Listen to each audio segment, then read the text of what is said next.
हमारी अपनी व्यथा वेदना विदाई के दिन जितने समीप आते जा रहे हैं, उतनी गति से हमारी भावनाओं में उफान आता चला जा रहा है। लोगों को मौत का डर लगता है, सो अपने को न कभी था और न अब है। व्यक्तिगत स्वामित्व और अहंकार के कारण उत्पन्न होने वाले मोह भी कब का विदा हो गया है। लोग अपनी आंखों से हमें कुछ भी देखते हों, अपनी समझ से कुछ भी समझते रहे हों। किसी ने विद्वान, किसी ने तपस्वी, किसी ने तत्वदर्शी, किसी ने मांत्रिक, किसी ने लोकसेवी, किसी ने प्रतिभा पुंज आदि कुछ भी समझा हो, हम अपनी आंखों में, अपनी समझ में मात्र एक अति सहृदय, अति भावुक, अति स्नेही प्रकृति के एक नगण्य मनुष्य मात्र रहे हैं। प्यार करना सीखने और सिखाने में सारी जिंदगी हमने लगा दी है। आत्मा एक है, हम सभी एक सूत्र में माला के दानों की तरह जुड़े हुए हैं। शरीर से दूर रहने पर भी आत्मा की एकता बनी रहती है। स्नेह से दूरी बाधक नहीं होती है।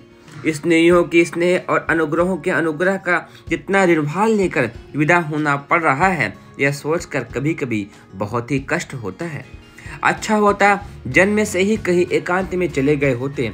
लोमड़ी खरगोशों की तरह किसी का एहसान, उपकार, स्नेह और सहकार लिए बिना जिंदगी के पूरे दिन पूरे कर लेते। पर यदि लोगों के बीच रहना ही पड़ा और उनका सौजन्य लेना ही पड़ा, तो संतोष तब रहता जब प्रेम का प्रतिदान भी कुछ बन पड़ा होता। सोचते तो बहुत रहे, सपने बड़े बड़े देखते रहे, अमुक के लिए यह करेंगे, अमुक को यह देंगे, पर किया जा सका और दिया जा सका वह इतना कम है कि आत्मग्लानि होती है और लज्जा से सर नीचा हो जाता है।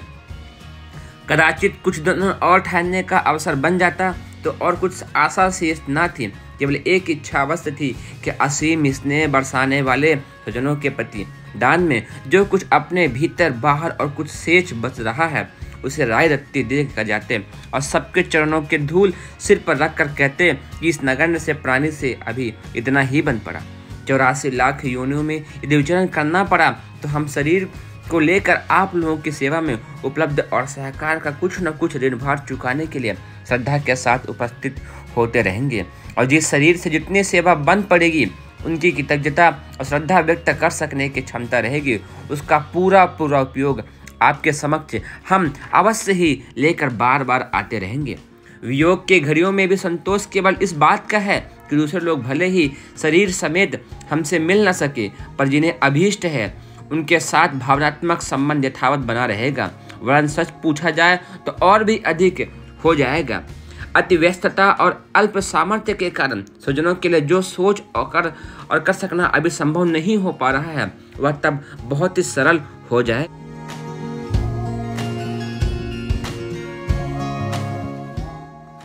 लोगों की आंखों से हम दूर हो सकते हैं, पर हमारी आंखों से कोई दूर न होगा। जिनकी आंखों में हमारे प्रति स्नेह और सजदा में भावनाएं हैं, उन सब की तस्वीरें हम अपने कलेजे में छिपा कर ले जाएंगे और उन देव प्रतिमाओं पर निरंतर आंसुओं का अर्घ चढ़ाया करेंगे। कह नहीं सकते उड़न होने के लिए प्रत्युपकार का कुछ अवसर मिलेगा या नहीं, यदि मिला तो अपनी इन देव प्रतिमाओं को अलंकृत और सुसज्जित करने में कुछ उठा न रखेंगे। लोग हमें भूल सकते हैं, पर हम अपने किसी स्नेही को नहीं भूलेंगे। पत्थर से बने निष्ठुर देव प्रतिमाओं के साथ आजीवन एकांगी प्रेम करने की कला भारतीय आध्यात्म हमेशा से ही सिखाती रही है, सो हमने भली भांति सीख ही ली है। दिन कम बचे हैं, पूरे 1000 भी तो नहीं बचे हैं। रोज 1 घंटा जाता है। इन दिनों में क्या करें क्या न करें सोचते रहते हैं। इस सोच विचार में एक बात स्पष्ट रूप से सामने आती है कि अपने छोटे परिवार को इस बीच भरपूर प्यार कर लें। कोई माता व्यवस्था में कहीं अकेले जाती हो तो चलते समय अपने बच्चों को बार बार दुलार करती है, बार बार चूमती है, लौट लौट कर देखती है और ममता से भरी गीली आंखें आंचल में पूंछती आगे बढ़ती है। ऐसा ही कुछ उपक्रम अपना भी बन पड़ा है। सोचते हैं जिन्हें अधूरा प्यार किया अब उन्हें भरपूर प्यार कर लें, जिन्हें छाती से नहीं लगाया, जिन्हें गोदी में नहीं खिलाया, जिन्हें पुचकारा दुलारा नहीं, उन कमी को अब पूरी कर लें। किसी को कुछ अनुदान आशीर्वाद देना अपने हाथ में न हो तो दुलार देना तो अपने हाथ में है। प्रत्युपकार के लिए आतुर और कातिर अपनी आत्मा के इस तरह के कुछ तो जितना हो सके अपने परिजनों के लिए अवश्य ही कर दें।